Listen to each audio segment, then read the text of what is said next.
تو بھائی اللہ سے دعا مانگا کرو اللہ ہمارے دل کو پتھر دل نہ بنائے, حق کو سمجھنے کی صلاحیت باقی رکھے, دل کو نرم رکھے. مضبوط دل ہونا الگ چیز ہے, نرم دل ہونا, کمزور دل ہونا الگ چیز ہے, نرم دل ہونا الگ چیز. کمزور دل ہونا عیب ہے. کمزور دل آدمی کا مطلب ہے کانفیڈینس ہی نہیں ہے, قوت ارادی کمزور ہے, کچھ کرنا چاہتا ہے ہوتا نہیں ہے. بہت سے لوگ ہیں 15 سال سے ارادہ ہی کر رہے ہیں کچھ کام کرنے کا, ہو ہی نہیں رہا, ڈرنے لگتے ہیں, گھبرانے لگتے ہیں, قوت فیصلہ نہیں ہے. یہ کمزور دلی کی علامت ہے. یہ کس کی علامت ہے؟ بولو نا, کمزور دل. یہ عیب ہے, اور مرد کے اندر یہ بہت بڑا عیب ہے. آج اثر میں ایک بندہ آیا, کسی کا راز فاش نہیں ہو رہا, بیگم کی کوئی بات تھی تو میں نے اس کو سمجھایا, تو کہہ رہا میں کیا کروں, میں چھوڑوں, میں نہیں چھوڑوں, میں چھوڑوں, میں چھوڑوں. بہت بڑا جرم تھا اس کی بیوی کا جو ناقابل معافی تھا. تو کہہ رہا مجھے کہہ رہی ہے معاف کر دو. میں نے اس سے کہا دیکھو ایک فیصلہ کرو, یا تو معاف کر کے بھول جاؤ ہمیشہ کے لیے, یا چھوڑ دو اور ہمیشہ کے لیے اس قصے کو ختم کرو. کہہ رہا مجھ سے فیصلہ ہی نہیں ہو رہا, پتہ نہیں کتنے مہینے سے لٹکا ہوں, فیصلہ ہی نہیں ہو رہا. میں نے کہا یہ جو کنڈیشن ہے نا, یہ آپ کی زندگی تباہ کر دے گی. آپ کے پاس 2 ہی آپشن ہیں, یا معاف کرو اور بھول جاؤ, پھر دوبارہ نہیں دہراؤ, یا قصہ کیا کرو, فارغ کر کے ختم کرو, ایک طرف ہو جاؤ. تو کہہ رہا ہے اگر میں چھوڑ دوں گا یوں, تو میں نے کہا کوئی گناہ نہیں ہوگا, جو کنڈیشن آپ نے بتائی اس میں چھوڑنے میں کوئی گناہ نہیں ہے, لیکن ایک فیصلہ کرو.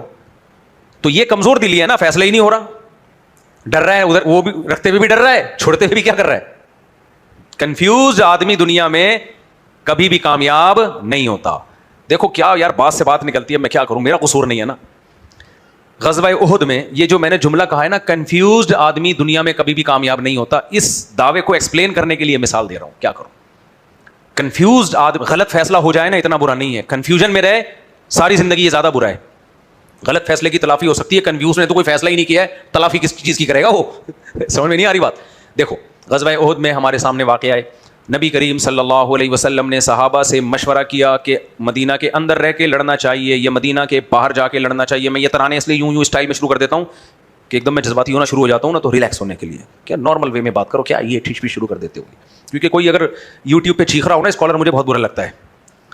اور بعض میری ویڈیو اور دوڑ کر کے, تو مجھے لگتا ہے بھائی آرام سے بولے یار, تو کیا کر رہا ہے, آرام سے سمجھا. تو پھر میں اپنی ٹون چینج کر دیتا ہوں, ترنم سے ہو جائے نا تو وہ ٹون کیا ہو جاتی ہے, چینج ہو جاتی ہے. تو آپ لوگ بھی مجھے نا ریلیکس آرام سے یوں کر دیا کرو, چیخنے کا دور ختم ہو گیا.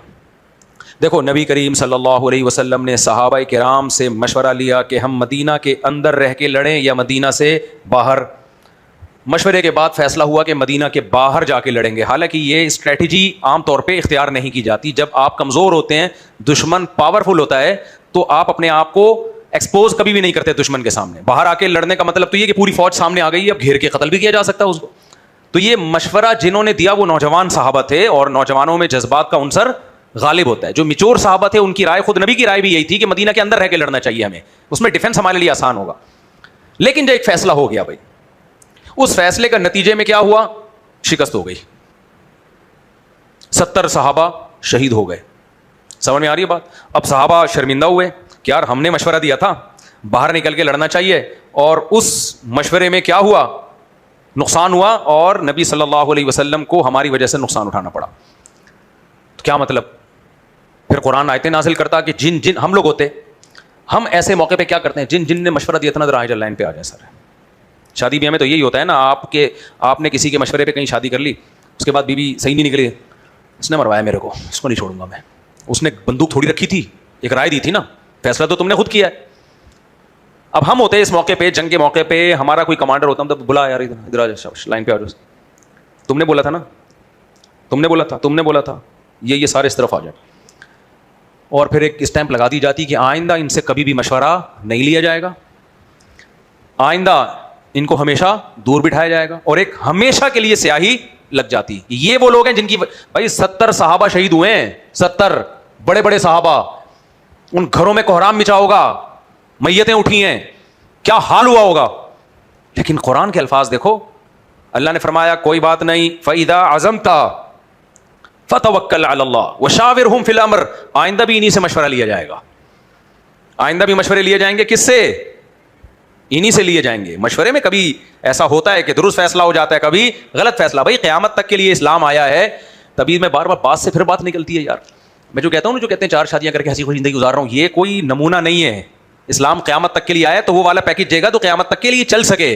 تو یہ کوئی 4 بیویاں کر کے ہنسی خوشی زندگی گزار رہا ہے, یہ پیکج چلتا نہیں ہے, لاکھوں میں ایک آدمی میں چلتا ہے. جو پیکج مارکیٹ میں چلے گا وہ پھڈوں والا ہی چلے گا. تو مثالی شادی وہی ہے جس میں پھڈے ہو رہے ہوں. اور ان پھڈوں میں سروائیو کرو. آپ سمجھ میں نہیں آ رہی بات؟ وہی بات ہے پھر نابالغوں کے سامنے میں نے بالغوں والی باتیں شروع کر دی. ہمارے نبی کی 9 ازواج تھی, کچھ نہ کچھ اونچ نیچ وہاں بھی ہوتی تھی. ابراہیم علیہ السلام کی 2 زوجات تھی, وہاں بھی اونچ نیچ ہوتی تھی. یعقوب علیہ السلام کی 2 زوجات میں ایک بیٹوں نے اپنے دوسرے سوتیلے بھائی کو کنویں میں ڈال دیا, وہاں بھی اونچ نیچ چلی ہے.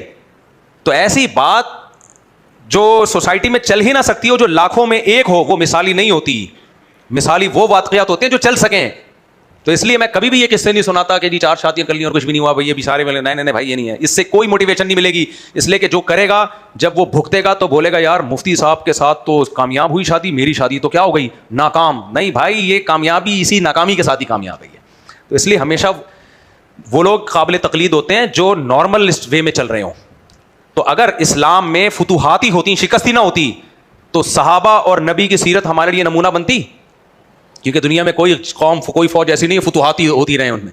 اللہ نے نبی کریم صلی اللہ علیہ وسلم کے دور میں وہ سارے واقعات کر دیے جو قیامت تک کے لیے ہمارے لیے نمونہ بنے. بھائی فتوحات بھی ہوئی ہیں, شکست بھی ہوئی ہے. مشورے میں مشورہ لیا گیا ہے, اس مشورے کے نتیجے میں شکست ہو گئی فتح ہونے کے بجائے, تو کیا مشورہ چھوڑ دیں؟ نہیں, اصول ہمیشہ وہی رہے گا.